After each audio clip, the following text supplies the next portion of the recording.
say you design a print. With prints, what I assume is that there's a life cycle of a print. I could be wrong, but this is just my assumption. So when you create print, you have a certain inventory in place, especially with multiple stores you have.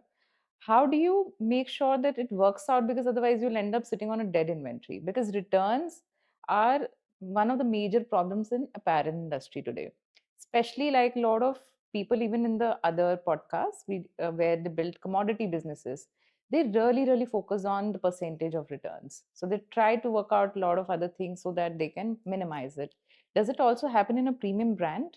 Yes, it does. I mean, we have to be very mindful of what you're doing. That's when the ops and the data-driven process comes in play. I'm very passionate about making prints. So I make prints. I've been given feedback, make less prints. So I love painting and I love doing it. But then we experiment with prints. It's not that we'll go all out. That's when the online, and surprisingly for us at least, online and offline is very different. Things that might work online might not work offline. So the inventory that or the styles that will work in my stores might not work online. So we can't just rely on that. So we work with small batches. You of course have to have certain fabric in place, but we are a made to order brand. It's not that we stock up everything. We will always be stick to that made to order brand. We will obviously want to reduce this by working on ops in a more productive manner, but you have to have circulation of stocks. What you're sending to one store, then it goes to the other store, then you have to have like a master inventory where you make sure that you have that inventory, whether it's store inventory or you have online inventory, and then you can circulate that stock, whether you're working with third parties, you're working with MBOs, or you're doing your online sales or you're doing offline sales. There needs to be a good circulation through that master data. So the data management will be very, very important over here. What is MBO? Multi-brand stores. Okay. So if you're working with like marketplaces like an Ogan or no, then you have to have your Azar. So you need to have those things in place, and that's how you will be able to manage. So then you'll have limited dead stock. I would love to get more into the retail part and inventory management in that aspect. But before that, I want to also touch on one point. Like Instagram is a very important and crucial platform today for marketing. You have 150K followers today. What really worked for you? This is the $1 million question. I still, yesterday only I was talking to my team and I was like, oh, I would want these many followers. How? So I really don't know how, but initially, of course, it was simpler. Something frugal that worked, something that really Um, worked, which I we think at could least use maybe. I feel that you have to be. I think the growth in the beginning was really fast. I think because the algorithm was very different at that point. There was no Yeah, yeah, algorithm yeah, actually. yeah. Things were just very organic, and I was just posting what I felt like. I was a photographer. I was doing the content. Everything I was doing on my own. I think what I try doing is I try also putting a lot of realistic content in terms of behind the scene videos where I can tell people how things are made, the cutting process, the stitching process. I try including the process. I also try shooting real content, Yeah. sharing customer images, showing real people wearing the clothes. Um, and of course, then you have the larger than life, your editorial campaigns and all, which you try keeping minimalistic. But ideally, I feel that that is something, that variety of stuff, variety of shooting on real people, and doing collaborations with people, working with the right kind of collaborators who align with your aesthetics, because at the end of the day, their viewship is your viewship. So you have to make sure that you have similar aesthetics. Did you reach out to those collaborators yourself? Sometimes people reach out to us, sometimes Okay. we reach to people. If they are like our kind of people, then we reach out to them. Sometimes they reach out to us and they get in touch with us. Then celebrities, sometimes the PR, when you have any influential person wearing your clothes, we share that. But I think very realistic content, where you're talking about, I would like to talk more about the struggles. There are a lot of more ideas that I have to put on social media. It is also a learning curve for me. I want to do a lot more of that. But I think more or less in a nutshell, it's just the variety of content. Like the other day we were talking that why would you go to a page or any business handle and like to see more or like more or engage more when Yeah. you see something that you can relate to.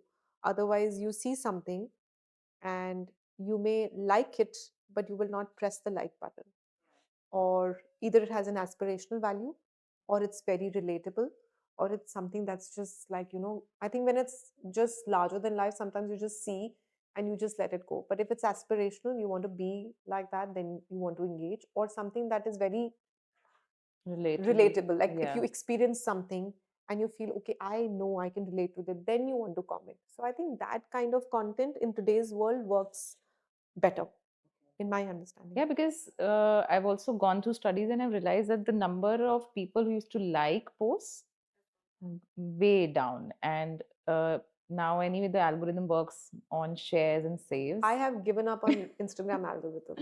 I don't think I can crack it now.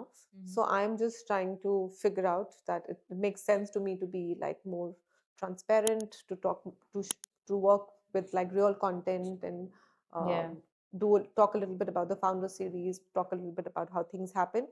Other than that, I don't know. Like this, I can't be sitting on understanding the algorithm. Maybe I need to yeah. hire an expert to do it. I don't So, know. like, as an established brand today, what's your top marketing platform today? Like, I think we do a little bit of digital marketing. It's not a lot yeah. as compared to what mostly brands do. That's what I've been told. But a lot of it is organic. Hmm. And I feel that social media is like your Instagram, your, of course, digital marketing that you do, which is your paid marketing, which is generally not, it's a very small amount, You mean ads? ads. Okay. And other than that, no. Any I other think what platforms works is that you like, use? no. Pop-ups, you said that you do Very in a less. We year. don't do now. I've with the stores opening, I've stopped doing pop-ups because we're also expanding, I think, internationally, and I Yeah, don't have the bandwidth to do a lot of pop-ups. And I feel it makes more sense to have stores. yeah, Before the stores came, pop-ups was like something that I used to do a lot, and I would really look forward to it because it helps to introduce you to a new market, understand to do pop-ups in new cities, but at least very few. If there is like an easy model where we can send our stock, somebody else is organizing, it makes sense. I don't have the bandwidth to actually go now. go for pop-ups now. So stores, I am investing more in stores right now. But do Instagram followers really translate to actual paying Yeah, customers? they do. They do. They do. Will you be able to tell me a percentage? Is I it? actually would not have that percentage on the top of my fingers, but I Yeah, know yeah, because yeah. we interact a lot with people. In fact, people are very vocal and very interactive on social media. So even if there is a customer complaint or there's anything, people reach out. Plus, I have an open account. People also reach They out to reach out me. to you. So it's like, you have, and I'm very, very interactive on my personal account. Okay. So you think in So today's time an entrepreneur should also be very active on their own personal I feel, account? I mean, Yeah? I don't know if you want to be active on your personal account. That's something, I mean, if you're someone who's private, who doesn't want to be. So Yeah. my personal page is just about me. It's me expressing myself. But because I am out there and people who follow me, they do follow me on my personal page. So when there is an issue, there's something when they're unable to reach out, they do reach out to me. And I think it's good that I can connect with my people. Yeah. I don't want to be in a situation where if I have the ability to get back to a customer, why would I not? At the end of the day, I want to have my ears and eyes open all the time. Can we reflect a little on the return part? Yeah, so returns, yeah. So as I mentioned, we are basically a made to order brand. So that is one way. So we make sure that as and when we get an order, we ship it. But we've also realized that there are certain styles. This is a in the process of building Khara Kapas, I figured out that we cannot just have made to order pieces because there are certain styles that are working very well. So we have like some inventory that we always have in stock, the inventory that works for our stores, inventory, over a period, data. Again, what I'm saying, data. Data is very important if you're running a brand because you need to understand what styles, what sizes, what quantity, which area, which domain. You have so much that you can um, map online. Online data is there because you're selling certain styles. Stores, you know what styles are working for you. So you need to have like those pieces ready at all times so that you can quickly replenish orders or you can send it across.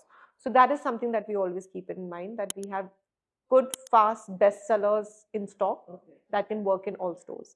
Then circulation of stock. So when you get a return, we rarely get returns. It's very, very less because mostly it's the made to order thing. You will get return only when you've given a damaged product, or which is rarely, which doesn't happen, or there's something gone wrong with the fitting. Then you can do a size exchange. Size exchange is common. And sometimes people order a size and they're not happy with the fit, so they take another size. So then that size goes to store. But you still end up doing a little bit of dead stock. Then we have these annual sales.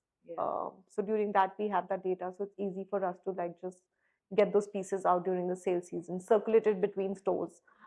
So that's how we manage our uh, but our percentage of returns is very, very less.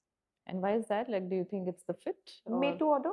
made to order? So we're a made to order, so people know what size, and plus we are somebody who customize. So if a person is not sure about the fit and style and cut they want, they give us the measurements. We suggest the size for them. We tell them that we can do a size up, size down, and we also customize And what is fits. the timing that you keep for the order delivery in that case? That is usually longer. It's 15 to 20 days. Okay. And people wait for that People because wait. They've been very they know. patient and nice and kind to Okay. wait. So, like a new entrepreneur can keep this in mind that if you're customizing something and if there's an audience for that, Yeah. they are going to I mean, you patiently obviously wait, see right? lose out on sales if you have a larger timeline, but you always cannot have surplus stock because Right. that's also, it doesn't work in favor of doing a sustainable brand or Yeah. trying to do like something that is organic, sustainable, environment friendly. Why would you want to create that stock? It doesn't work in anybody's favor. So I'm sure people who are shopping from you or who value you as a brand, who understand the process that goes into making that product, are okay waiting for some time.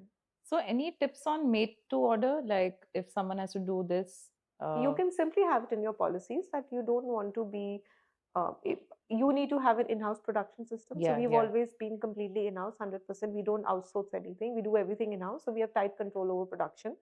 And so I think that is very important. When you have your when you get an order, you make a piece, you make sure that your fabric is in stock. All those things are in stock so that you can immediately make the product and send it across, and the production timeline can be squeezed in. yeah. But it's good to have a made to order, especially when you're starting off. It doesn't make sense to have large inventories. If a style doesn't work, if you've experimented with the product and the product is not working, then what Yeah, are you yeah. going to do? So, like as you said, that your fabric has to be in stock. So, any tips on also holding what kind of fabric? Like, maybe how much to hold? You have to have all the fabric that you have your collection in. Yeah, you need that. You need minimum inventory to make sure that when an order comes, you need to make that piece and you need to ship it to the customer. So, say there are 10 colors in the collection and You need to have 10 colors. all 10 Yeah. colors. And there's no hack that one can minimize the investment here. If you want us to keep bringing such amazing content and business hacks, please subscribe to our Clips channel, the Sonika Mata Show Clips.